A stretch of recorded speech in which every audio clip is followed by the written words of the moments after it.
বাংলাদেশের বাইরে পৃথিবীর বিভিন্ন প্রান্তে যেখান থেকে চ্যানেল আই দেখছেন, আপনাদের সকলকে সাদর আমন্ত্রণ তৃতীয় মাত্রা দেখবার জন্য। প্রিয় দর্শক, আজ 1 মার্চ, স্বাধীনতার মাসের প্রথম দিন, এবং এমন একটা দিনে এই মাসটি যাত্রা শুরু করছে।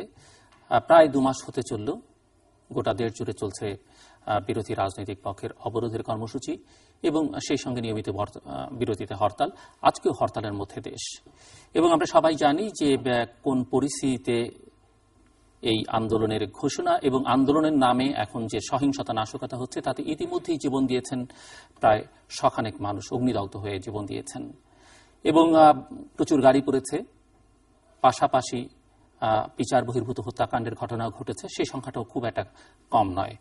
এবং এও আমরা জানি যে এই অবস্থায় দেশের অর্থনীতি বিপর্যস্ত, শিক্ষা ব্যবস্থা প্রায় ভেঙে পড়বার উপক্রম হয়েছে, এবং মানুষের মানসিক স্বাস্থ্যের উপর এর একটা বিরূপ প্রভাব পড়ছে, সমাজের নানা ক্ষেত্রে এর বিরূপ প্রভাব পড়ছে। বিবদমান যে দুটো পক্ষ, সেই দুটো পক্ষের মধ্যে সমঝোতার কোনো সম্ভাবনা এখন পর্যন্ত লক্ষণীয় নয়। এমনকি এর জন্য যে উদ্যোগ বা সংলাপ, সেটি তো নিরুৎসাহ প্রকাশ করা হচ্ছে বিভিন্ন মহল থেকে। নাগরিক সমাজের নামে কেউ কেউ উদ্যোগ গ্রহণ করেছেন, ইতিমধ্যেই তারা প্রত্যাখ্যাত হয়েছেন অনেকের দ্বারা, এবং দেশের ভেতর থেকে উদ্যোগের বাইরে, দেশের বাইরে থেকে নানা ধরনের উদ্বেগ উৎকণ্ঠার কথা আমরা প্রায় প্রতিনিয়তই দেখতে পাচ্ছি। ইউরোপীয় পার্লামেন্টে এ বিষয়ে কথা হয়েছে, জাতিসংঘের মহাসচিবের বিবৃতি আমরা লক্ষ্য করেছি, উদ্যোগের কথা আমরা শুনেছি, মার্কিন যুক্তরাষ্ট্রের উদ্বেগের কথা শুনেছি, এর বাইরে অন্যান্য দেশ থেকেও নানা ধরনের উদ্বেগ রয়েছে। কিন্তু যারা এই পরিস্থিতি সামাল দেবার কথা, তারা এখন পর্যন্ত নিজ নিজ অবস্থানে অনড়। কেউ কেউ বলছেন যে তাদের জেদের বলি হচ্ছে বাংলাদেশ, বাংলাদেশের সাধারণ মানুষ। সবচেয়ে বড় সংকট যেটি, বাংলাদেশ নিয়ে বাংলাদেশের ভাবমূর্তি একটা বড় সংকটের মধ্যে পড়েছে। দেশের এই পরিস্থিতি সম্পর্কে আমার অতিথিরা, আজকে যারা অতিথি, তারা কি ভাবছেন সেটি জানবার চেষ্টা করব। কেন এই সংকট থেকে পরিত্রাণের উপায় কি? অনেকে দীর্ঘমেয়াদে সমাধানের কথা বলেন, আমি নিজেও এই অনুষ্ঠানে বহুবার বলেছি, কিন্তু অবস্থাটা এমন এক জায়গায় এসে দাঁড়িয়েছে যে দীর্ঘমেয়াদে বাংলাদেশের কি হবে সেটি এখন কারো চিন্তার বিষয় নয়। আজকে যে অবস্থার মধ্য দিয়ে বাংলাদেশ যাচ্ছে, সেখান থেকে আশু পরিত্রাণের উপায় কি? প্রতিটি নাগরিকের এটি ভাবনা, কেননা প্রতিটি মানুষই যখন দিনের যে কোনো সময় ঘর থেকে বেরোন, নিজের জীবন নিয়ে ঘরে ফিরতে পারবেন কিনা এই আতঙ্কে সবাই আছেন, এবং ফিরলেও স্বাভাবিকভাবে ফিরতে পারবেন কিনা, বা কোনো বার্ন ইউনিটে তাকে যেতে হবে কিনা, অথবা গুলিবিদ্ধ হয়ে পঙ্গু হাসপাতালে পড়ে থাকতে হবে কিনা, সেই শঙ্কাও অনেকের মধ্যেই কাজ করে। যারা আজকে আমার কথা বলবেন এই অনুষ্ঠানে অতিথি, তারা সবাই বাংলাদেশের মহান মুক্তিযুদ্ধের সশস্ত্র মুক্তিযোদ্ধা, অস্ত্র হাতে যুদ্ধ করেছেন তারা সবাই প্রাক্তন সেনা কর্মকর্তা। তারা বাংলাদেশের, সবাই না হলেও কেউ কেউ রাজনীতিতে প্রত্যক্ষভাবে জড়িত ছিলেন, কেউ কেউ আছেন। জাতীয় সংসদের সদস্য হয়েছেন কেউ কেউ সংসদ সদস্য হবার জন্য উদ্যোগ গ্রহণ করেছিলেন, শেষ পর্যন্ত হয়ে ওঠা হয়নি। লেখালেখি করেন অনেকেই, কেউ কেউ গবেষণাও করেন বাংলাদেশের মহান মুক্তিযুদ্ধ নিয়ে, এবং অনেকেরই গ্রন্থ রয়েছে মুক্তিযুদ্ধ এবং অন্যান্য বিষয় নিয়ে। চলুন, যারা আমার অতিথি তাদের সবার সঙ্গে পরিচিত হই। আমার একেবারে বায়ে বসা আছেন অবসরপ্রাপ্ত মেজর নাসির উদ্দিন, তারপরে রয়েছেন অবসরপ্রাপ্ত মেজর জিয়াউদ্দিন, আমার একেবারে ডানে রয়েছেন অবসরপ্রাপ্ত মেজর কামরুল হাসান ভুইয়া, এবং তারপরে রয়েছেন অবসরপ্রাপ্ত মেজর আখতারুজ্জামান। স্বাগত আপনার চারজনকে স্টুডিওতে, এবং স্বাধীনতা মাসের প্রথম দিনে আপনাদের চারজনকে অভিনন্দন এবং শুভেচ্ছা। ধন্যবাদ। সূচনা বক্তব্য রাখবার জন্য প্রত্যেকের জন্য 3 মিনিট। ভূমিকা আমি কিছুটা বললাম যে পরিস্থিতির মধ্য দিয়ে বাংলাদেশ যাচ্ছে, যে দেশটিকে আপনারা জন্ম দিয়েছেন, জীবনকে বাজি রেখে যুদ্ধে অংশ নিয়েছিলেন, আজকে এত বছর পরে, 43 বছর পরে সেই দেশ আজকে যেখানে দাঁড়িয়ে আছে, আপনাদের এই মুহূর্তের অনুভূতি কি? আমি প্রত্যেকের জন্য 3 মিনিট। সূচনা করবেন মেজর জিয়াউদ্দিন। এই মুহূর্তে ভাবনা যেটা আপনি প্রসঙ্গ হিসেবে নিয়ে আসলেন, সে ভাবনাটা আমাদের কারো ব্যক্তিগত কিংবা বিশেষ কোনো সমষ্টিগত ভাবনা নয়। সমগ্র দেশে আজকে একটা দুশ্চিন্তাগ্রস্ত ভাবনায় ভারাক্রান্ত। দেশের অর্থনীতি, রাজনীতি একদিকে, আন্দোলন এবং সন্ত্রাসবাদ আর একদিকে, এবং এই সন্ত্রাসবাদের পেছনে আমাদের দেশের বাইরের কোনো শক্তি সরাসরি মদত যোগাচ্ছে এমন একটি ভয়াবহ অবস্থাও আমরা দেখতে পাচ্ছি। তো আজকে বাংলাদেশের ভবিষ্যৎ আমাদের মুক্তিযুদ্ধের 43 বছর বয়সের পিছনের এই ইতিহাসটুকু যে 43 বছর পরে এসে এখানে একটা হোঁচট খেয়ে দাঁড়াবে, এখানে এসে একটা বিরাট জাতীয় আন্তর্জাতিক চক্রান্তের শত্রুতা এবং আক্রমণের মুখোমুখি হয়ে দাঁড়াবে, এটা কিন্তু আমরা তখন কল্পনাও করিনি। কিন্তু মাঝখানে অনেক বিভ্রান্তি, অনেক সময়, অনেক বিয়োগান্তক ঘটনা, মুক্তিযুদ্ধের বাস্তব অবস্থানটা নিরূপণ করা এবং মুক্তিযুদ্ধের যারা লড়াকু সৈনিক ছিলেন, যারা কমান্ড হিসেবে ছিলেন, তারা কিন্তু এই ব্যাপারটা এভাবে দেখেননি। এবং না দেখতে গিয়ে আমরা মুক্তিযুদ্ধের একটা বাহিনী, মুক্তিবাহিনী জনগণের একটা বাহিনী, এ ব্যাপারে আমার দ্বিধা নাই। আমার চিন্তা মননশীলতা যা মনে করে 71 সালে আমরা যারাই ছিলাম তারা আমরা জনগণের পক্ষে একটা বাহিনী হিসেবেই নেমেছিলাম। কিন্তু তারপরেই আমরা বিচ্ছিন্ন হয়ে যাই জনগণ থেকে, এবং সেটাও আমাদের সার্বিক আজকের পরিস্থিতি এবং ব্যর্থতা, যা কিছু সাফল্য, তার পেছনে এর একটা অবস্থান রয়ে গেছে যে আমরা মুক্তিযুদ্ধের পরে আর জনগণের সাথে, এমনকি মুক্তিযোদ্ধাদের সাথেও আমরা আমাদের সেই প্রাণের যে বন্ধনটা ছিল সেটা অনেকটা আমরা দূরত্ব সৃষ্টি করি। ধন্যবাদ এমএস জিয়াউদ্দিন। আমি আবার শুনবো পরে আপনার কথা। মেজর আখতারুজ্জামান। ধন্যবাদ জিল্লু ভাই। আসলে বিষয়টি আমি খুব সহজ সরল ভাবে দেখি। সেটি হচ্ছে বর্তমানে বাংলাদেশে যে প্রক্রিয়াটি চলছে সেই প্রক্রিয়াটি হচ্ছে মূলত দেশের রাজনীতিবিদদেরকে কলুষিত করার প্রক্রিয়া। আমরা অতীতও দেখেছি, বারবার দেখেছি রাজনীতিবিদদেরকে আলোচনার নামে বিভিন্ন দীর্ঘমেয়াদী ব্যবস্থা বসিয়ে দেওয়া হয়। আমরা দেখেছি 71 পূর্ববর্তীতে আলোচনার নামে আমরা 25টা দিন কালক্ষেপণ করেছি। সারা বাংলাদেশের মানুষ কিছু করার জন্য চিৎকার করে বেরিয়েছে, আন্দোলন করে বেরিয়েছে, বিভিন্ন সেনা ক্যাম্পেগুলোতে সেনাবাহিনী বিদ্রোহ করার মতো প্রস্তুতি নিয়েছে, কিন্তু আলোচনা চলেছে 25 দিন। আলোচনা পরিসমাপ্তি যখন যারা সহযোগিতা করেছে তারা যখন তাদের পারপাস সার্ভ হয়েছে, আলোচনা ভেঙে গেছে। আমরা একইভাবে দেখেছি বিএনপি যখন ক্ষমতায় ছিল তার সঙ্গে কেয়ারটেকার নিয়ে আলোচনা হয়েছে, আলোচনা চলেছে, মান্নান ভূঁইয়া এবং জলিস আলোচনা করেছে, যতক্ষণ পর্যন্ত রাজনীতিবিদরা কলুষিত না হয়, তাদেরকে ব্যর্থ প্রমাণিত করতে না পেরেছে, ততক্ষণ আলোচনা হয়েছে, তারপরে শেষ, আলোচনা শেষ। আমরা গত তারিখও দেখেছি আশরাফ সাহেব এবং আমাদের বিএনপির ভারপ্রাপ্ত মহাসচিব আলোচনা বসেছেন। ফলশ্রুতি কি হয়েছে? আজকে এই যে পরিবেশ সৃষ্টি হচ্ছে, এটি কেন করা হচ্ছে? আমার পুলিশ প্রধান, আমার বিডিআর প্রধান বড় বড় হুঙ্কার দিয়েছে। এই হুঙ্কারের পরেও আজকে 50 দিন চলে গেল, ওই প্রশাসনিক কোন ব্যবস্থা কি আমরা নিয়েছি? আপনারা যারা এখানে আছেন সাবেক সেনা কর্মকর্তা, আপনারা সবাই আমার সিনিয়র। কামরুল সাহেব আমার পরে আর্মিতে কমিশন পেলেও মুক্তিযুদ্ধের একজন অগ্রণী সৈনিক, আমার সিনিয়র আপনারা। আমরা কি কেউ বলেছি কেন আইজিপি ফেল করেছে, কেন ডিজিবিডিআর ফেল করেছে, কেন র্যাব ফেল করেছে, কেন তারা রাষ্ট্রটিকে গত 50 দিন নিয়ন্ত্রণ করতে পারে নাই? আমরা রাজনীতির কথা বলছি, রাজনীতির দায়িত্ব ছিল না। রাজনীতি তো আমি বিদ্রোহ করবই, বিদ্রোহ করা আমার চিরন্তন অধিকার। আমি বিদ্রোহ করবো বলে তো আমাকে বিদ্রোহ প্রতিহত করার জন্য আপনি ব্যবস্থা নেবেন। আপনি ব্যবস্থা নিতে পারবেন না, আপনি ক্রস ফায়ার করবেন, এই করবেন, সেই করবেন, সারা দেশে বলে বেড়াচ্ছেন, মানুষের বিভ্রান্তি করছে। আজকেও দেখলাম, গতকালকেও দেখলাম নাগরিক কমিটি ঢাকা বিশ্ববিদ্যালয়ের শিক্ষকরা লেকচর হোটেলে বসে ঘন্টা পর বক্তৃতা দিয়েছেন। কার বিরুদ্ধে? তারা বলছেন এত মানুষ মারা যাচ্ছে কেন? সেই জবাব কি আমি দিব? বিএনপি দিবে? বেগম খালেদা জিয়া দিবে? সেই জবাব দিবে স্বরাষ্ট্রমন্ত্রী? সেই জবাব দিবে ঢাকা মেট্রোপলিটন কমিশনার? সেই জবাব দিবে ডিজিবিডিআর? যখন সে বলেছিল যদি কেউ অন্যায় করে তাকে গুলি করা হবে। তাদের বিচার কেন করা হচ্ছে না? কেন প্রশাসনিক ব্যবস্থা নেওয়া হচ্ছে না? আজকে দেশটাকে আমরা কেন বারবার রাজনৈতিক ব্যর্থতা দিকে ছেড়ে দিচ্ছি? ও রাজনীতি ব্যর্থ ঠেলে দিলে কি হয়? আরে আজ যদি শেখ হাসিনা ব্যর্থ হয়, খালেদা ব্যর্থ হবে। ওদিকে খালেদাকে ব্যর্থ করেছেন, ব্যর্থ করে আমরা 111 এনেছিলাম। এই টক শুধু এই চ্যানেলে আমরা বলেছিলাম, আমরা জেনারেল মঈন মারা গেছেন তাকে বলেছিলাম। কাজে আজকে আমরা বলছি রাজনীতি কলুষিত না করে আসেন ব্যবস্থা নেন। ধন্যবাদ ভাই জিল্লুর।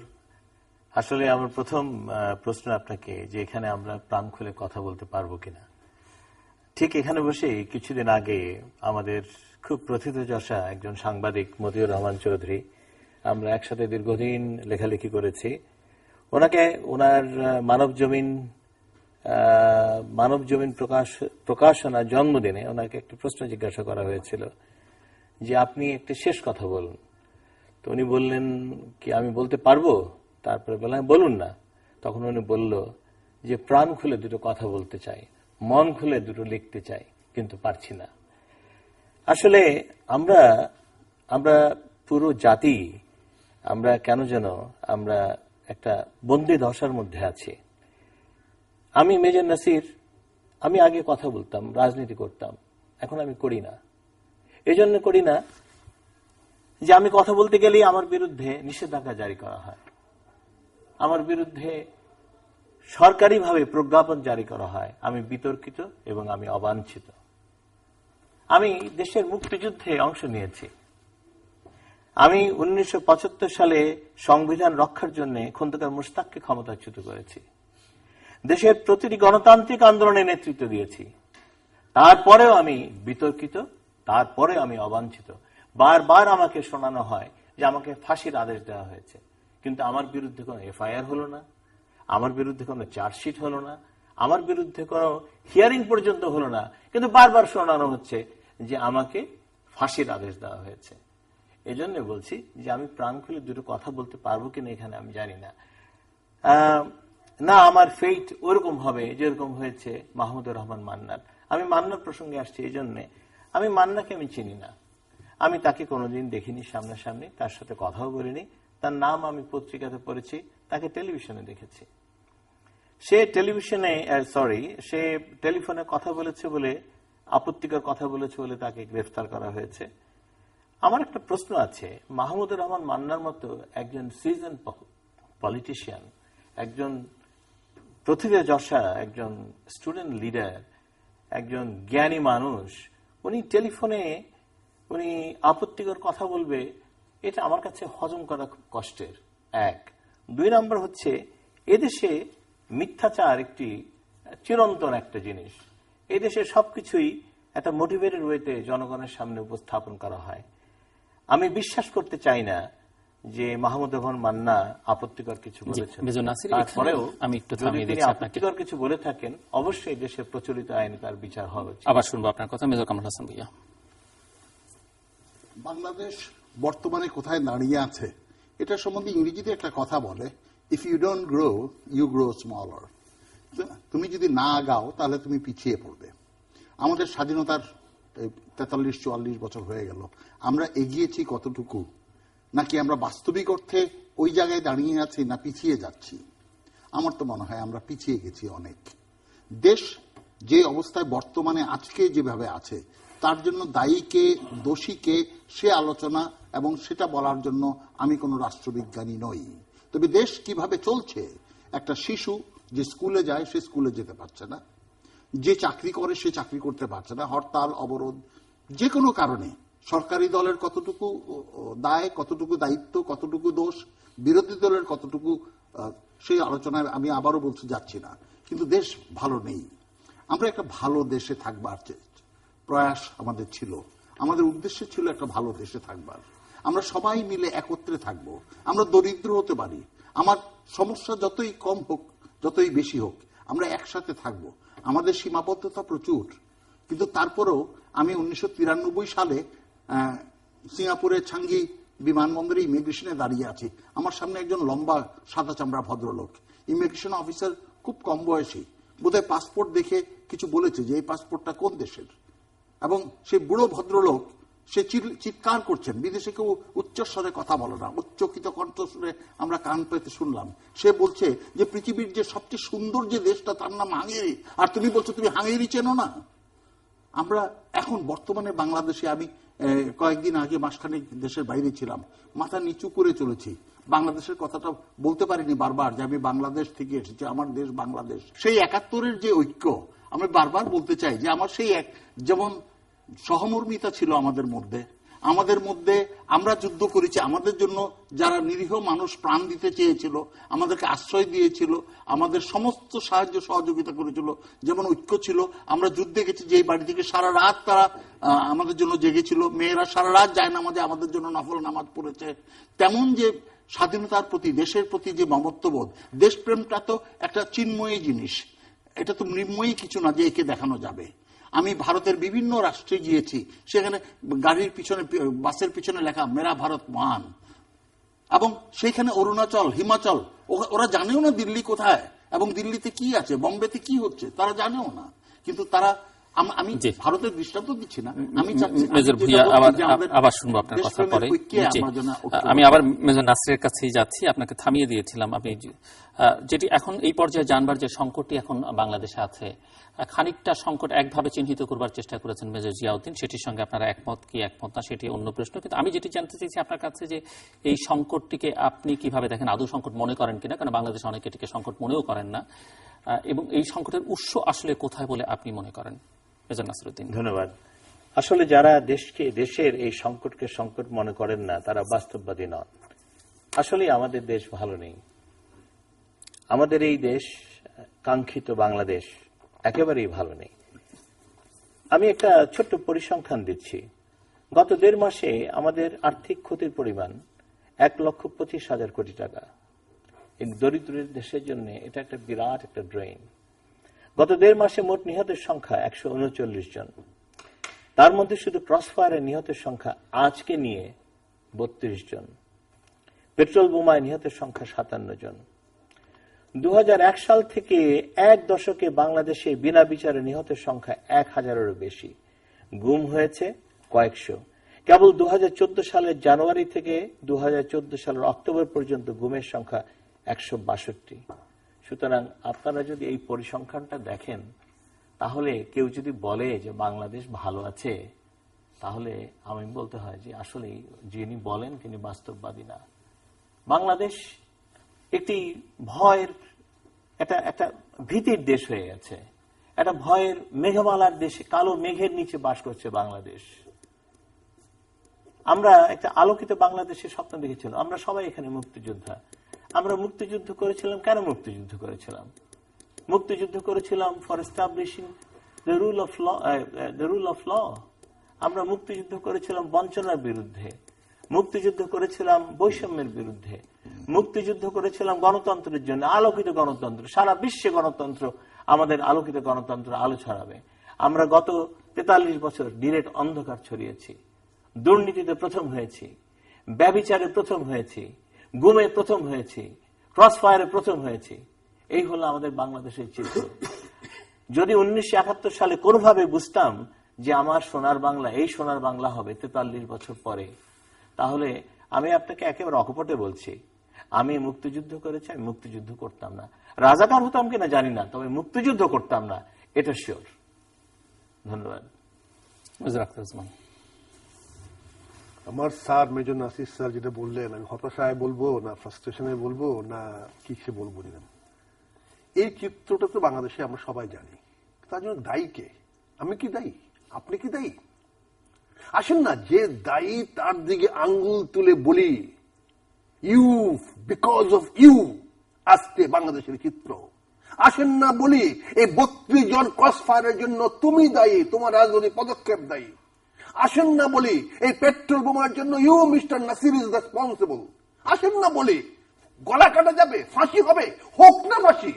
একটা ক্ষুদিরাম বাংলা জন্মগ্রহণ করতে পারেন না, আর কত আমরা এই কাপুরুষের মতো কথা বলবো, আর কত নিজেকে বাঁচিয়ে বাঁচিয়ে কথা বলবো, একটা মন্ত্রী পদের জন্য, একটা এমপি নমিনেশনের জন্য, আর কেন? আসেন না বলি হয় দোষ শেখ হাসিনার, না হলে দোষ খালেদা জিয়ার। এই কথাটি বলতে পারি না, ইনি রাজনীতি, এইটা স্বাধীনতা, মুক্তিযোদ্ধা, এই জন্য যুদ্ধ করেছি।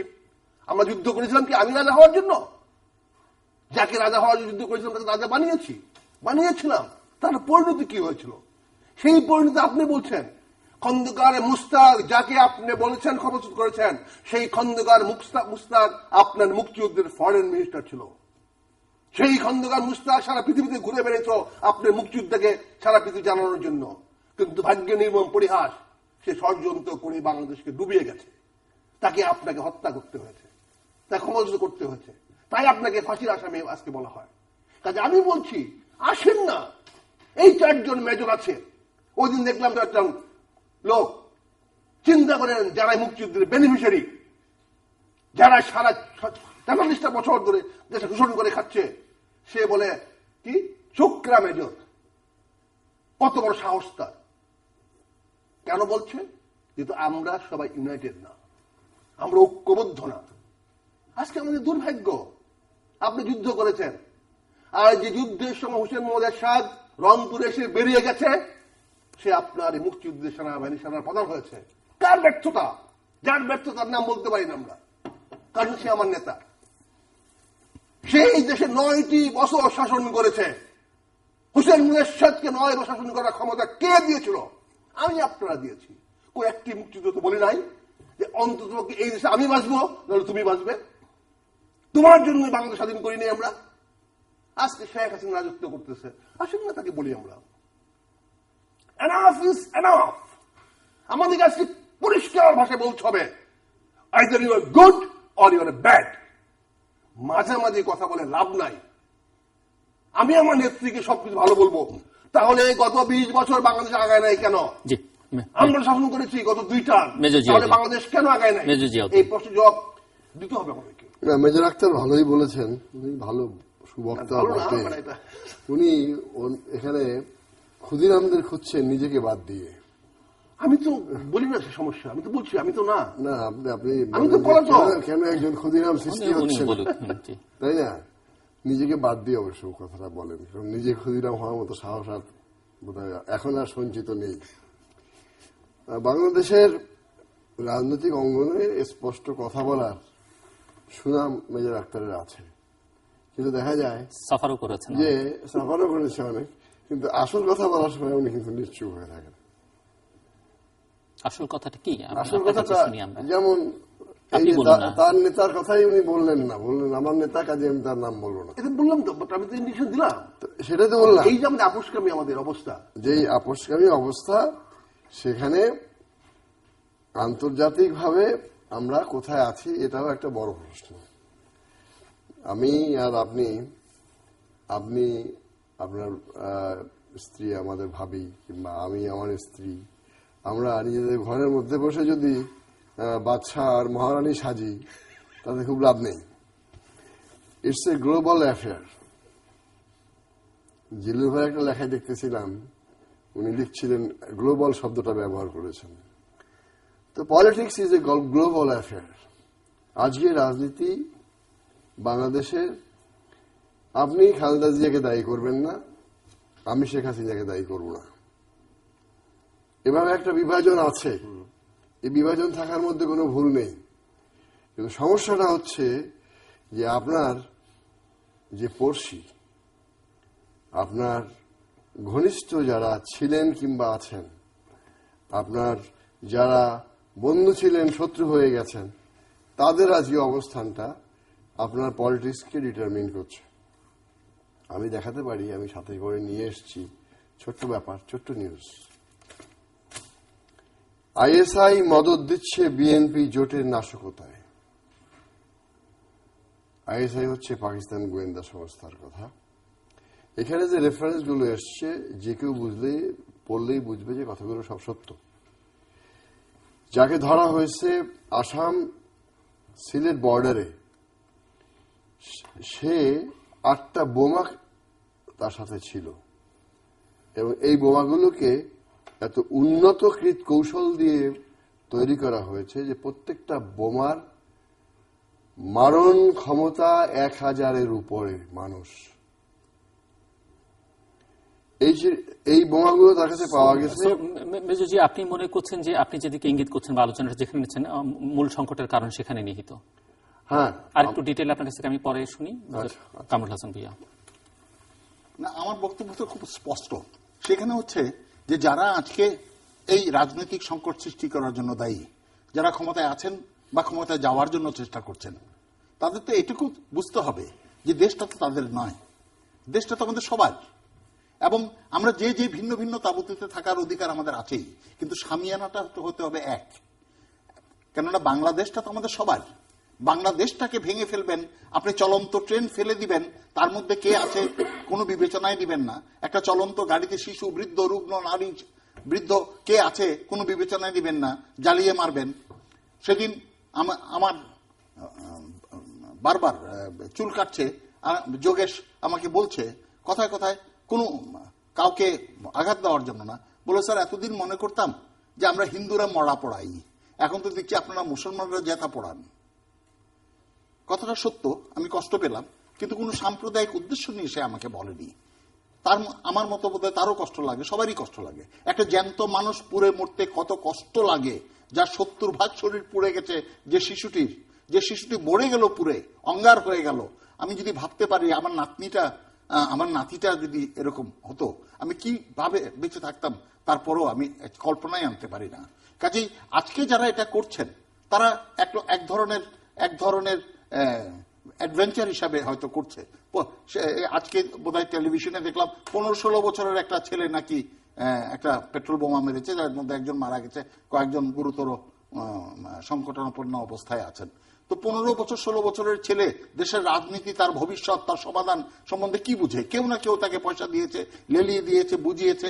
কিন্তু কথাটা হচ্ছে এই দেশটা তো আমাদের সবার, আমাদেরকে বুঝতে হবে। আমি একলা বললে হবে না যে আমি বনের রাজা, বনের অন্যান্য প্রাণীরাও তো স্বীকার করতে হবে যে আপনি আমাদের বনের রাজা। আমি বললে হবে না দেশ ভালো চলছে, বা আমি বললে হবে না দেশ ভালো চলছে না।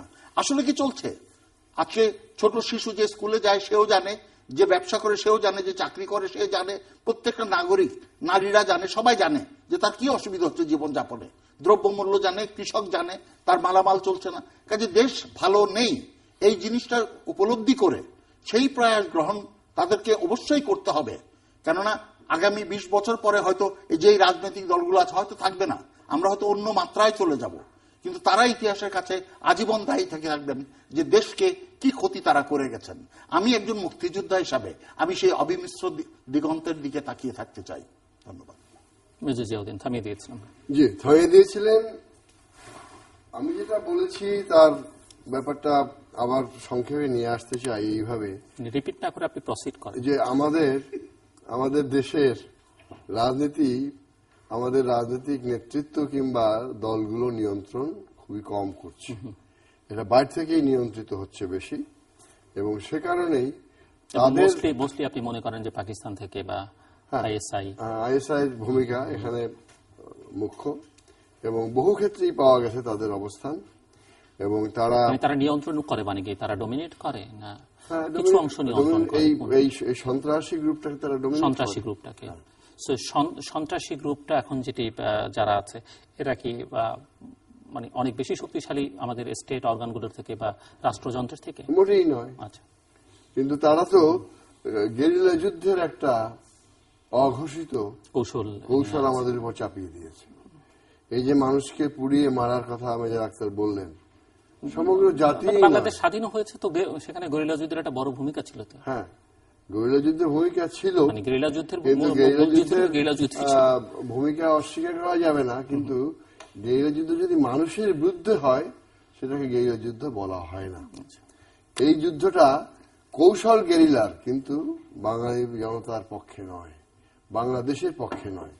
এটা 71-এর পরাজিত শক্তি পাকিস্তান এবং তাদের গোয়েন্দা সংস্থার নিয়ন্ত্রণে এই গেরিলা কৌশলগুলো অবলম্বন করা হচ্ছে। এবং এখান থেকে আপনি ম্যাডাম জিয়া কিংবা শেখ হাসিনার কাছ থেকে যদি কোনো উত্তর চান, আমার মনে হয় এই চাওয়াটা বৃথাই যাবে। তো উত্তর কে দিবে? উত্তর সময় দিবে। এবং হ্যাঁ, না উনি বলুক না, উত্তরটা সময়ের কাছ থেকে আসবে। এবং সময় যদি বলেন তাহলে আমরা, মানে আপনি কতদিন সময় ছেড়ে দিতে পারেন এই উত্তরের জন্য অপেক্ষা করে? মানে উত্তর যেহেতু হাসিনা খালেদা দেবেন না, তো না, এটা তো- বলছেন সময়ের হাতে ছেড়ে এটা দিতে হবে। হচ্ছে যদি এই যে মেজর কামরুল হাসান ভূঁইয়া যে সংকটের কথা বললেন, কেউ জানে না এবং প্রত্যেকেই সমস্যা আছে, তো এই সমস্যার একটা সমাধান তো লাগবে। সমাধান লাগবে, কিন্তু সেইটা চূড়ান্ত পর্যায়ে না গিয়ে এর সমাধান মানে আপনি বলছেন যে এই পরিস্থিতি আরো চূড়ান্ত হতে হবে, আরো খারাপ হয়ে যাবে, আরো ডিটোরেট করতে হবে বা হয়ে যাবে, তারপর একটা পথ তারপরে একটা অবস্থান সৃষ্টি হবে। এইটা ম্যাডাম জিয়া কিংবা শেখ হাসিনার উপর নির্ভর করবে। মানে কি আপনি বলতে চাইছেন ওনাদের হাতে নিয়ন্ত্রণ নেই? নেই। সো তাহলে ওনাদের জন্য আপনার পরামর্শ কি? ওনার জন্য পরামর্শ, ওনারা যদি পারেন নিজেদেরকে সংহত করতে, ওনারা যদি পারেন নিজেরা ঐক্যবদ্ধ হয়ে জাতির জন্য একটা আশার বাণী সৃষ্টি করতে। বাট দুজনের তো পথ দুটো, যখন যতদিন দূরে থাকবে ততদিন এই অবস্থায় চলবে, ওনাদের নিজেদের শক্তিটা থাকবে না। আমি মেজর জিয়ার কথা সুন্দর করে শুনছিলাম যে মানুষের বয়স হলে কত নরম হয়ে যায়, এটা একটা উদাহরণ। বয়স মানুষকে কোথায় নিয়ে যাবে, ক্ষুদিরাম হওয়ার বয়স আমার নাই, কিন্তু বাঘেরা যে এখন সুন্দরবনের বাঘ যে এখন নরম হয়ে গেছে, এটা আমার ভাইয়ের থেকে দেখেন। এখন বড় হয়েছে, মুরব্বী হয়েছে, অনেকে কদমবুসি করে দোয়া করতে আসে। আমি দোয়া করি না, দোয়া নিতে আসে আর কি। তাকে দোয়া করি কেন জানেন? তাকে তো দোয়া করতে হবে আল্লাহ তোমাকে দীর্ঘজীবী করুক। এই দোয়াটা করার সঙ্গে সঙ্গে আমার দুই নেত্রীর বিরুদ্ধে বদদোয়া করতে হবে, কারণ এর জীবন দীর্ঘজীবী হবে কিনা আমি জানি না ওদের জীবদ্দশায়। কাজে আমি দোয়া করতে পারি না। যারা আজকে আমাকে সালাম করে দোয়া করতে আসে আমি তাদেরকে চুপ করে থাকি। তাহলে কি আপনি তাদের বিনাশ চাচ্ছেন? না না, বিনাশ মানে কি? আমাকে দোয়া করলে তো তাই হবে, বাঁচবে কি করে? তাদের জীবন ছেলেটা মারা যাচ্ছে, যাওয়ার আগে আমাকে সালাম করে গেছে, তাকে আমি কি বলবো বেঁচে থাকো? তাদের জীবনদশায় দোয়া করতে পারবেন না। অবশ্যই পারবো না, এটা স্বাভাবিক। তাদের বিনাশ আমি তো বলছি কি আমি দোয়া করতে পারতেছি না, এটাই বলছি। আরে ভাই, পজিটিভ নেগেটিভ পাশাপাশি থাকবে। তাহলে কি ওদের নেগেটিভটা কোথায় দেখেন? আমি দোয়া করতে পারতেছি না কেন? যেহেতু ও যদি বাঁচতে হয় তা কিন্তু আল্লাহ বাঁচিয়ে রাখে। তাকে বাঁচিয়ে রাখতে হলে এই দুজনকে দিয়ে সম্ভব না, এই জন্য না দুজনকে প্রস্থান করতে হবে। কারণ এই উপায় কি? কারণ এই দুজনকে মিলানোর কোন ক্ষমতা আল্লাহ পৃথিবীতে রাখে না এখন। এই দুজনকে একখানে করার ক্ষমতা পরাশক্তির কাছেও নাই, জাতিসংঘের কাছে নাই, আমেরিকার কাছে নাই, ভারতের কাছে নাই, আপনার আমার কাছে তো নাই। অথচ এই দুজন একসঙ্গে বসা ছাড়া বাংলাদেশের শান্তি এক মুহূর্তের জন্য হবে না। যারা অতীতে মারা গেছে তাদের কথা বাদ দেন, আমি মনে কথা বলতে পারি। দুজন একসঙ্গে বসলে, কিন্তু এখন আমি বলছি মেজর আখতারুজ্জামান, একটি হচ্ছে যে দুজন একসঙ্গে বসলে আপনি মনে করছেন একটা শান্তি আসবে, কিন্তু সেই শান্তি কি স্থায়ী হবে? এটি একটি প্রশ্ন। আর বাংলাদেশের সব সমস্যার সমাধান হবে কিনা? প্রশ্ন হয়েছে বেগম খালেদা জিয়া যদি ক্ষমতায় থাকার জন্য রাজাকারদের সঙ্গে হাত মিলাতে পারে, রাষ্ট্রীয় ক্ষমতায় যাওয়ার জন্য যুদ্ধ অপরাধীদের সঙ্গে যদি বন্ধুত্ব করতে পারে, একইভাবে যদি প্রধানমন্ত্রী শেখ হাসিনা ক্ষমতায় থাকার জন্য দুর্নীতিবাজদের সঙ্গে হাত মিলাতে পারে, স্বৈরাচারের সঙ্গে হাত মিলাতে পারে, তাহলে তারা দুজন কেন দুজনের সাথে হাত মিলাতে পারবে না? তারা কেন দুজন পারবে না হাত মিলিয়ে দেশটা শাসন করতে? কারণ বাংলাদেশের মানুষ তো দুইটি দলে বিভক্ত। বৃহৎ জনগোষ্ঠী আইদার বিএনপি করে না আওয়ামী লীগ করে, বাকিরা তো সব বেশের দল, তবল বাজানোর দল। এই দুইটি দল ওনারা দেশপ্রেম থাকে, ওনারা দুজন কেন বসতে পারবেন না? কেন বসতে পারবেন না? ওনারা যদি দুজন না বসে তাহলে তাদের পতন ছাড়া আমি কি কামনা করতে পারি? আপনি বলছেন আমার নেতা বলতে পারি না? আমাকে বাধ্য হয়ে আমার সন্তানের বেঁচে থাকার জন্য আমাকে দোয়া করতে হবে, আল্লাহ এই আমার সন্তান রক্ষা করার জন্য অন্তত দুইটি প্রাণহানি তুমি ঘটাও। আমি দায়িত্ব নিয়ে বলছি। -2 ফর্মুলা,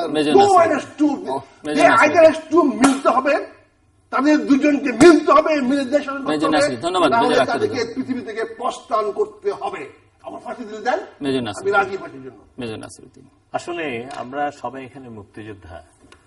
আমি চেয়েছিলাম আমরা সাহসী, আমরা 71-এ আমাদের সাহস দেখিয়েছি। আমাদের আরো একটু স্পষ্ট হওয়া উচিত ছিল। আমরা মনে হয় বিষয়টি একটু পাশ কাটিয়ে যাওয়ার চেষ্টা করছি। বাংলাদেশের যে সংকট আছে এটা বিশ্বব্যাপী আলোচিত, এটা নতুন কোনো বিষয় না। আমাদের মূল সংকটটি হচ্ছে রাজনৈতিক, দর্শনগত, এবং এই রাজনৈতিক সংকটটি হচ্ছে নির্বাচন কেন্দ্রিক। বিগত নির্বাচনটি যেহেতু সুষ্ঠু হয়নি, আমি জানি সুষ্ঠু হয়নি, আমার মতো দেশের 16 কোটি মানুষ জানে সুষ্ঠু হয়নি, 5 থেকে 7% মানুষ ভোট দিয়েছে। যদিও বলে নির্বাচন 153 জন কোনো ভোট ছাড়াই নির্বাচিত হয়েছে।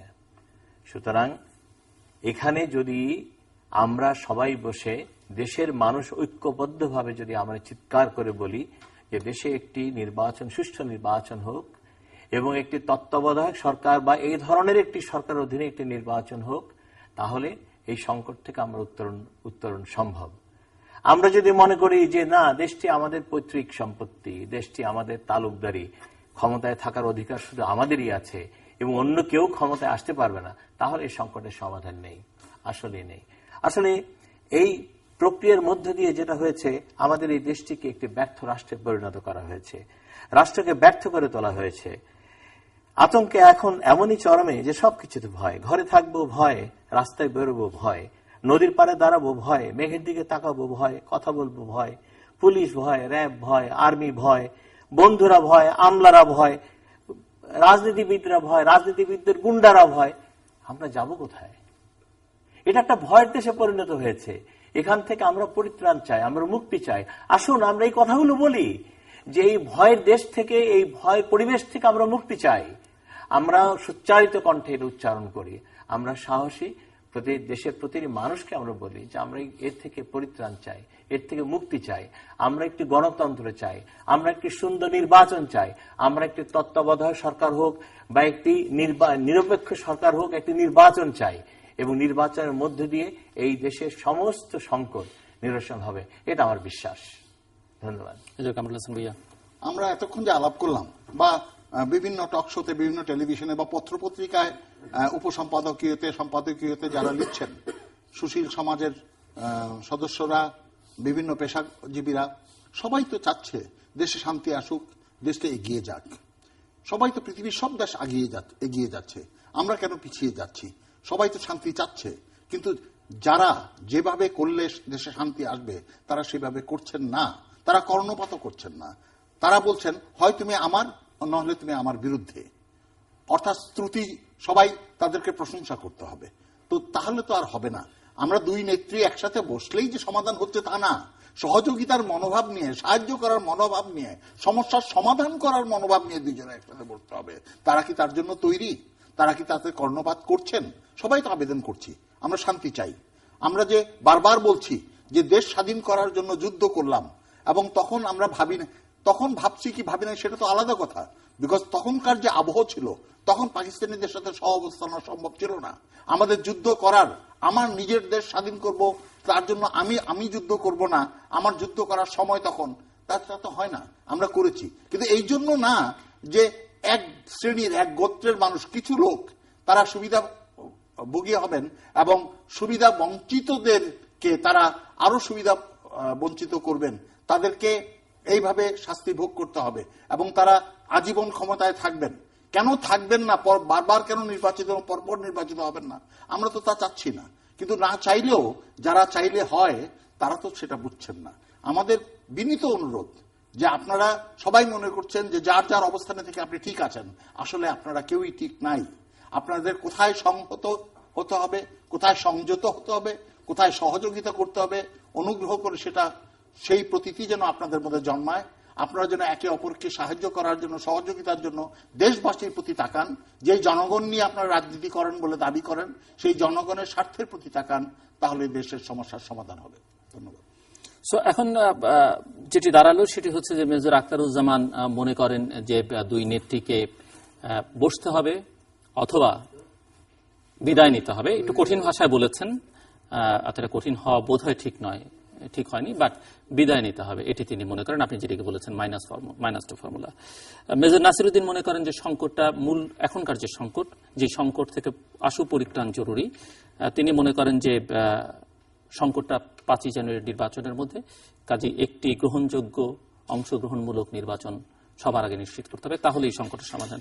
আপনি মনে করেন পরিস্থিতি আরো ডিটেরিয়েট করবে এবং তারপরে সমাধানের দিকে বেরোবে। এবং আর কিছু মেজর কামরুল হাসান ভূঁইয়া সামগ্রিকভাবে উপলব্ধির কথা বলেছেন। কিন্তু আমি আরেকটু কনক্রিট করে, মানে যেহেতু আপনারা মুক্তিযোদ্ধা, দেশটি স্বাধীন করেছেন, অস্ত্র হাতে যুদ্ধ করেছেন, আরেকটু কনক্রিট প্রপোজাল শুনতে চাই যে কিভাবে এ থেকে পরিত্রাণের অপশনস কি কি আছে।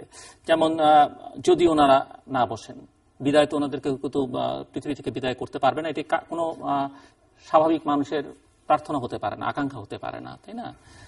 দ্বিতীয়ত হচ্ছে যেটি মেজর নাসির মনে করেন যে একটি নির্বাচন দিতে হবে, সেই নির্বাচন দিলে কিভাবে দিতে হবে, সংলাপ ছাড়া দিবে না সংলাপ করে দিতে হবে, কিভাবে হতে পারে? আপনি যেটি মনে করছেন, আপনি কি মনে করেন যে আসলে কোথায় যেতে পারে শেষ পর্যন্ত? আর মেজর কামরুল হাসান ভূঁইয়ার কাছ থেকেও একটু কনক্রিট আমরা শুনতে চাইব।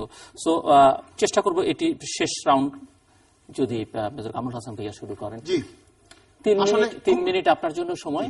একটু খুব সম্প্রতি আলোচনায় উঠেছে যে উত্তরপাড়া বা সশস্ত্র বাহিনীর হস্তক্ষেপ পক্ষে বিপক্ষে খুব উঁচুভাবে হলেও অনেকের মাথায় এটা আসছে যে কবে ঘুম থেকে উঠে টেলিভিশনে শুনবো প্রিয় দেশবাসী।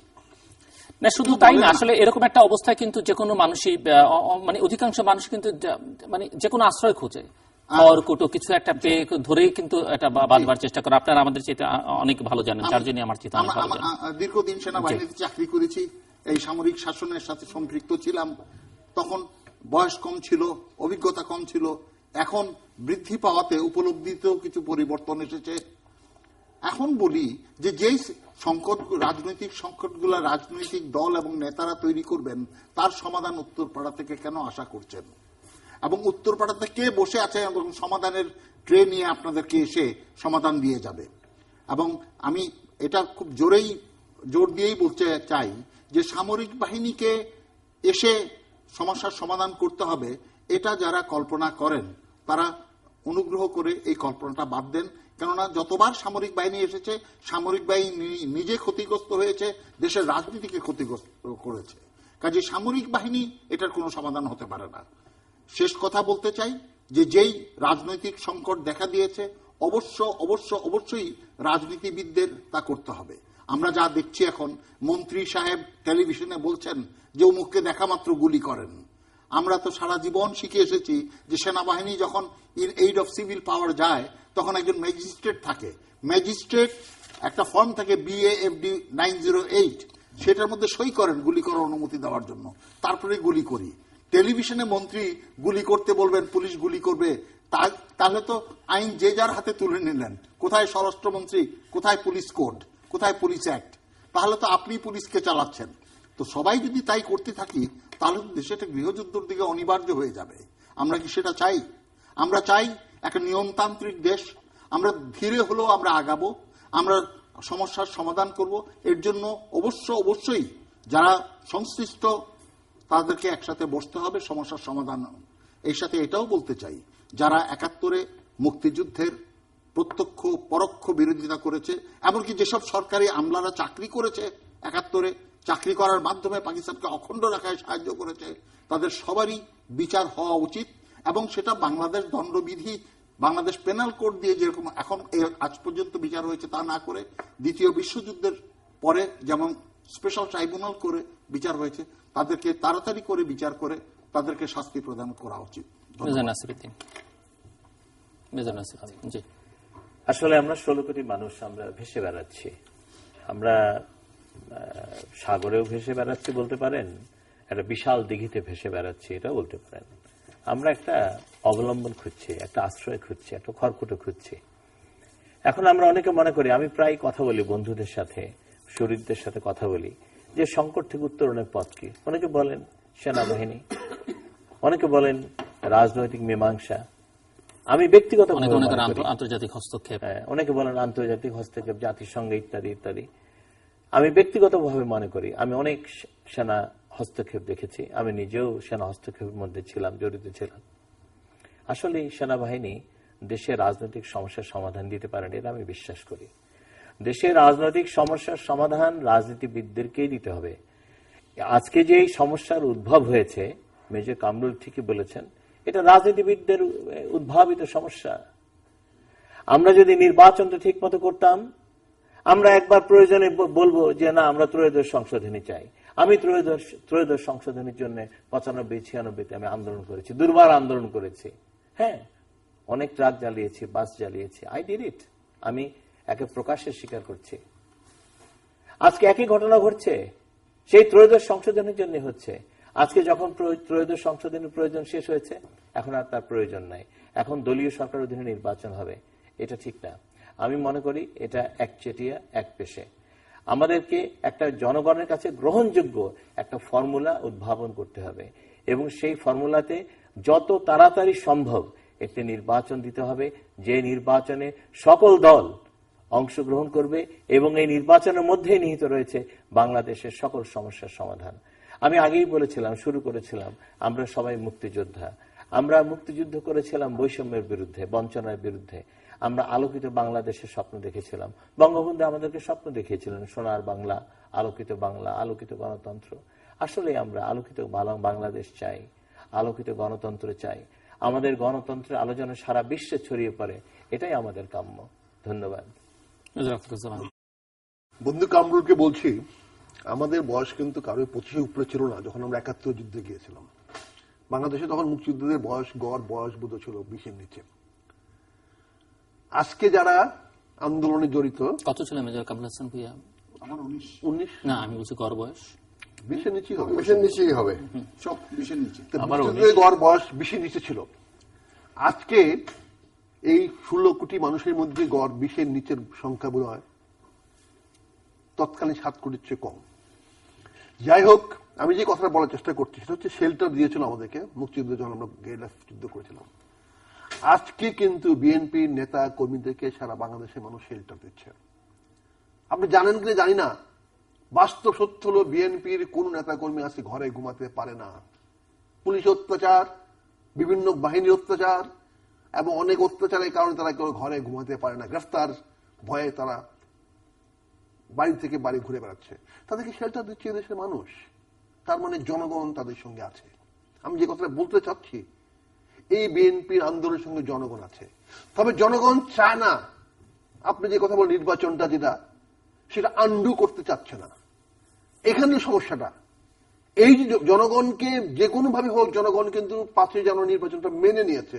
এটা কঠিন কথা, আমি স্বীকার করছি। জনগণ, আমরা জনগণের সঙ্গে কথা বলি। জনগণ যেটা চায় সেটা যা হয়ে গেছে হয়ে গেছে, এখন সামনের দিকে আগান। কিন্তু আমাদের মধ্যেও কিছুটা আছে। কিন্তু আজকে নেতা কর্মীরা বিভ্রান্ত হয়ে যাচ্ছে, তারা ভয় ভীতিতে আছে। আজকে আপনারা যে কথা বলেছেন, এই রাজনৈতিক উত্তরণের জন্য এই 2 জন নেত্রীকে সিদ্ধান্ত নিতে হবে, কোনো চাপ দিয়ে হবে না। আর রাজনৈতিক সমাধানের জন্য সেনা শাসন কোন শাসন নয়। মেজর কামরুলের বন্ধু জেনারেল মঈন দেশের সেনা শাসনের 12টা বাজায় দিয়ে গেছে। অনেক প্রত্যাশা নিয়ে 111 এসেছিল, আর সেই সেনাবাহিনীর যে অবস্থা তা বানিয়ে দিয়ে গেছে। এই গাধা ভারতে গিয়া ঘোড়া নিয়ে আসা, ভারতের যে ঘোড়া হয়েছে, ভারতের ঘোড়া কিন্তু এখানে এখন চলতেছে, যার উপরে ভারত বসে আছে। বাংলাদেশে আস্তে আস্তে গাধা হয়ে গেছে।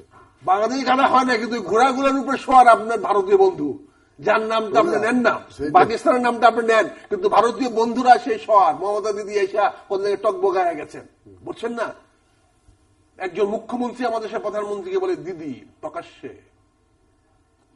আমার প্রধানমন্ত্রী অবস্থা। যাও অন্য কিছু, অন্য কিছু, ওদের বিষয় হলো অন্য কিছু।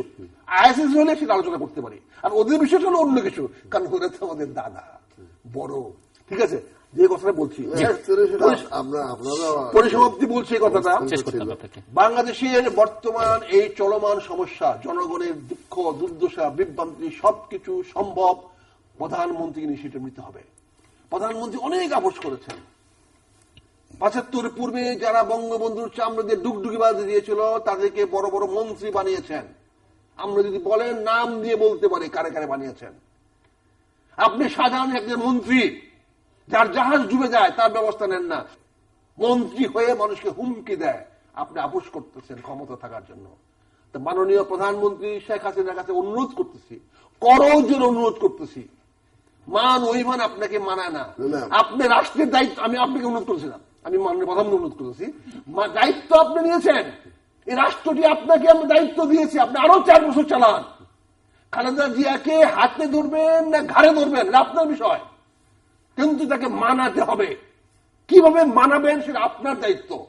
খালেদা জিয়ার হাতে ধরে মানাতে পারেন, ঘাড়ে ধরে বানাতে পারেন, সেটা আপনাকে করতে হবে। মাননীয় প্রধানমন্ত্রী, সেটা আপনাকে করতে হবে। আপনি না করলে ব্যর্থতা আপনার হবে, আপনার মাননীয় প্রধানমন্ত্রী আপনার। না, চমৎকার বলেছেন। তবে একটা আপত্তি জানাতে হয় যে শাহজাহান খানের মুক্তিযোদ্ধা এবং প্রথম সারির মুক্তিযোদ্ধা আমরা একই সেক্টরে ছিলাম। তার রাজনৈতিক দর্শনের প্রেক্ষিতে হিংস্রতার আশ্রয়ে হয়তো উনি কিছু অপরাধ করেছেন কি করেন নাই, আপনার কথা যদি ধরেই নেই যে করেছেন, আপনি খুব চমৎকার ভাবে আপনার পার্টির পক্ষে বলেছেন। আমার পার্টি আমি তো অবশ্যই বলবো স্যার। না, খুব চমৎকার হয়। থ্যাংক ইউ, ধন্যবাদ, শুক্রিয়া এই জন্য আপনাকে। যে ফাঁসিতে যাওয়ার সাহস নিয়ে বলছি। আচ্ছা, আপনার পার্টির নেতা কর্মীদেরকে আশ্রয় দিচ্ছে জনগণ। অবশ্যই, তাহলে কোথায় পাচ্ছেন? না, এটা অবশ্যই দিয়ে এক শব্দের জোর খাটিয়ে তো উত্তর হবে না, উত্তরটা হতে হবে লজিক্যাল। না, তাহলে কোথায় পাচ্ছে? কোথায় পাচ্ছে? না, তাহলে আপনার কথা এইভাবে আসতে হবে যে দিনে পেট্রোল বোমা মেরে সাধারণ মানুষকে জ্বালিয়ে পুড়িয়ে হত্যা করে তারপর ওনাদের নিয়ে ঘরে আশ্রয় দিয়ে ৭১ মুক্তিযুদ্ধে তুলনা করেছে। বাংলাদেশে বন জঙ্গল পাহাড় আছে, জনগণের বাইরে আশ্রয় পাচ্ছে তারা আছে, এবং তাদের আত্মীয় স্বজন, তারা বিষয় সম্পত্তি এগুলো কিন্তু ওরা জনগণ না, আত্মীয় জনগণ না। আপনি শেষ করুন। কথাটা হচ্ছে যে আপনি একটা কথা চমৎকার বলেছেন যে মাননীয় প্রধানমন্ত্রী আপনাকে ব্যবস্থা নিতে হবে। অন্তত আপনি এই জায়গাটা নির্দিষ্ট করতে সৎসাহস দেখিয়েছেন এবং সেটাই একটা উত্তর হওয়া উচিত যে প্রধানমন্ত্রীর যথার্থ ভূমিকায় এটা হওয়া উচিত। আপনি সেক্ষেত্রে খালেদা জিয়ার হাত কিংবা ঘাড় দুটোই ধরতে বলেছেন, আমি তা বলবো না। আমি বলবো যে সমঝোতার মধ্য দিয়ে যদি সম্ভব আপনি প্রধানমন্ত্রী মানে হচ্ছে আপনি সমগ্র 16 কোটি মানুষের অভিভাবক, আপনি উদ্যোগ নিয়ে এটা করতে পারেন, এই কথাটা আপনার অ্যাপ্রিসিয়েট করা যায়। ধন্যবাদ। তো আজকে বাংলাদেশের যে পরিবেশ, যে অবস্থা, তাতে আমরা অনেকেই বলেছি, মেজর নাসিরও বলেছেন যে একটা ভয়ের রাজ্যে আমরা বাস করছি, বঙ্গবন্ধু সোনার বাংলা আমরা খুঁজে পাচ্ছি না। তো আমরা মানে যাতে এটাকে আমরা সোনার বাংলা কিংবা মুক্তিযুদ্ধের বাংলাটা যদি আমরা ফিরে পেতে চাই তাহলে মুক্তিযুদ্ধকে এক হতে হবে, এছাড়া দ্বিতীয় কোনো পন্থা আছে বলে আমার জানা নেই। করতে চান 30 সেকেন্ড কিছু? আলোচনার প্রায় শেষ প্রান্তে চলে এসেছি। এটা খুব কষ্টকর সময় আমরা পার করছি, খুবই কষ্টকর সময় পার করছি। দেশের ভিতরে, দেশের বাইরে স্বাচ্ছন্দ্যে স্বাধীন দেশে চলবার মতো স্বাধীনতা নাই। আমি ভয় পাচ্ছি আমার গাড়িতে কেউ উদ্দেশ্য প্রণোদিতভাবে না হলেও আমার গাড়িটা আক্রান্ত হতে পারে, আমি নিজে আক্রান্ত হতে পারি, আমার নাতি নাতনিরা আক্রান্ত হতে পারে। এমনি করে দেশের সাধারণ মানুষ আক্রান্ত হচ্ছে, তারা মারা যাচ্ছে, তারা আহত হচ্ছে, তারা যন্ত্রণায় কাতরাচ্ছে বিভিন্ন হাসপাতালে, বার্ন ইউনিটে। আমার একান্ত অনুরোধ, মেজর আখতার আহমেদ যা বলেছেন, মেজর আখতারুজ্জামান যা বলেছেন, দুঃখিত, যে প্রধানমন্ত্রীকেই এই উদ্যোগটা নিতে হবে। আপনি এই দেশের প্রধানমন্ত্রী, আপনি কোনো দলের প্রধানমন্ত্রী নন। আপনাকে উদ্যোগ নিয়ে, আপনাকে ছাড় দিয়ে এই দেশে কিভাবে বর্তমান সংকট উত্তরণ করা যায় সে পথ আপনাকেই বের করতে হবে। সেই মহানুভবতা যত তাড়াতাড়ি আপনি করবেন ততই। 30 সেকেন্ড যদি কিছু যোগ করতে চান। সংকট আছে, আমি আগেই বলেছি, কিন্তু সংকটকে উত্তরণ করবে সেই উত্তর আমার কাছে নেই। তবে আমি আকুল আবেদন করছি সবার কাছে যেন আমরা এই সংকটের সমাধানে আমরা এগিয়ে যাই।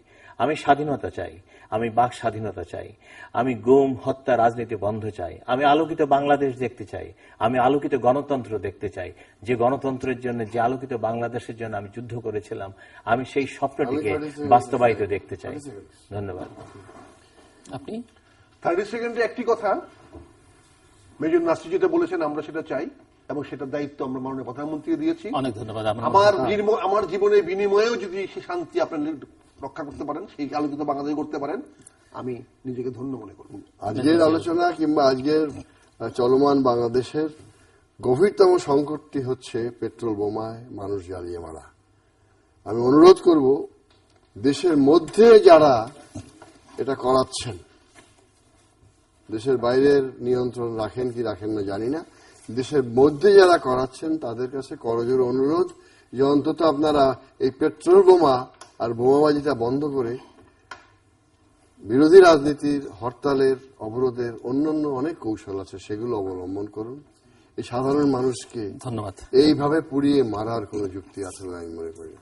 দর্শক, আমরা মেজর জিয়ার নামটা বলবো, বিএনপির যদি পলিটিক্যাল কনসালটেন্ট দরকার পড়ে, দর্শক, আমরা অনুষ্ঠানের শেষ প্রান্তে মত সম্পর্কে আপনারা লিখতে পারেন ডাকে, ইমেল, SMS এর মাধ্যমে, ইন্টারনেট, আমাদের অফিসিয়াল ওয়েবসাইট অথবা সোশ্যাল নেটওয়ার্কগুলোতে যেসব পেজ রয়েছে সেই সব পেজে আপনারা আপনাদের মতামত রাখতে পারেন। আর আপনাদের মতামতকে আমাদের অনুষ্ঠান তৃতীয় মাত্রায় আপনি দেখতে পাবেন প্রতি বৃহস্পতিবার এবং শুক্রবার বাংলাদেশের মানা দুটোই, বুধবার দুপুর 11:30 এবং শুক্রবার দুপুর 1:05 দেখবার আমন্ত্রণ রইল। Major Kamrul Hasan Bhuiyan, major Akhtaruzzaman, major Nasiruddin এবং মেজর জিয়াউদ্দিন, অসংখ্য ধন্যবাদ আপনাদের চারজনকেই। দর্শক, আমার অতিথি ছিলেন চারজন মেজর এবং এই চারজনের সঙ্গে আমি একমাত্র মাইনর। সো মেজরদের কথা নিয়ে আমি খুব বেশি কিছু বলতে চাই না। এবং সবচেয়ে বড় কথা হচ্ছে, ওনারা চারজন এরকম অসংখ্য মুক্তিযোদ্ধা আছেন, তাদের মধ্যে ওনারা চারজন অস্ত্র হাতে কিন্তু যুদ্ধ করেছেন। যারা যুদ্ধ করে জীবনকে বাজি রেখে দেশটি স্বাধীন করেছেন, তাদের কথার উপরও খুব কথা বলতে চাই না। এখানে আবেগে আপ্লুত হয়ে অনেকে অনেক ধরনের কথা বলেছেন, সেটি হয়তো টেলিভিশনের বিবেচনায় প্রচারযোগ্যও নয়, কিন্তু ওনাদের আবেগকে সম্মান জানিয়ে এবং যিনি অন্যকে নিষ্কৃতি দেবার কথা বলেছেন, পরপারে চলে যাবার কথা বলেছেন, যদি মুক্তি না দিতে পারেন, তিনি প্রয়োজন বোধে তার নিজের জীবনের কথাও যখন দিতে বলেন যে তার নিজের জীবনের বিনিময় যদি হয় তাহলেও পরিস্থিতিটা নিয়ন্ত্রণে আসুক। সেক্ষেত্রে যারা যা বললেন তাদের কথার মধ্যে আমি আর কোনো হাত দিতে চাই না। তবে চারজন একমত এই জায়গায় যে বাংলাদেশ একটি ভয়ের দেশে পরিণত হয়েছে, এক ধরনের ভয়ের সংস্কৃতি আচ্ছন্ন করে আছে বাংলাদেশকে, এবং এই ভয় থেকে বাংলাদেশের মানুষকে নিষ্কৃতি দেয়া, পরিত্রাণ দেয়া, মুক্তি দেয়া সবার আগে জরুরি। এখানে নির্বাচন, রাজনীতি, অর্থনীতি, যাই বলি না কেন, শিক্ষা, সবকিছুই এখন খুবই একটা খারাপ অবস্থার মধ্যে আছে। কিন্তু সবার আগে যেটি দরকার সেটি হচ্ছে মানুষের মধ্য থেকে ভয় কাটানোর একটা পরিবেশ তৈরি করা দরকার। সেটি করবার জন্য ওনারা চারজনই রাজনীতিবিদদের উপরে ভরসা করেছেন। আবার মোটামুটিভাবে, পরোক্ষভাবে হলে মোটামুটি অধিকাংশের মতামত সেরকমই যে এই সংকট তৈরিও করেছেন কিন্তু রাজনীতিবিদরা। তারপরেও দায়ী করেও তারা কোনো আন্তর্জাতিক শক্তির হস্তক্ষেপ চান না, দায়ী করেও তারা সেনাবাহিনীর হস্তক্ষেপ চান না। ওনারা চান যারা এই সংকট তৈরি করেছেন তারা যেন এই সংকট থেকে বাংলাদেশকে মুক্তি দেন। কিভাবে দেবেন এবং কার দায় বেশি সেটিও আলোচনায় এসছে। যে যার অবস্থান থেকে উদ্যোগটি নিলে দেশের জন্য ভালো, দেশের মানুষের জন্য ভালো, এবং সবচেয়ে বোধ করি বড় কথা যেটি তাদের জন্য প্রণিধানযোগ্য, তাদের নিজেদের জন্য মঙ্গলজনক হবে। দর্শক, আমাদের সঙ্গে থাকবার জন্য অসংখ্য ধন্যবাদ। আপনাদের সবার জন্য শুভকামনা।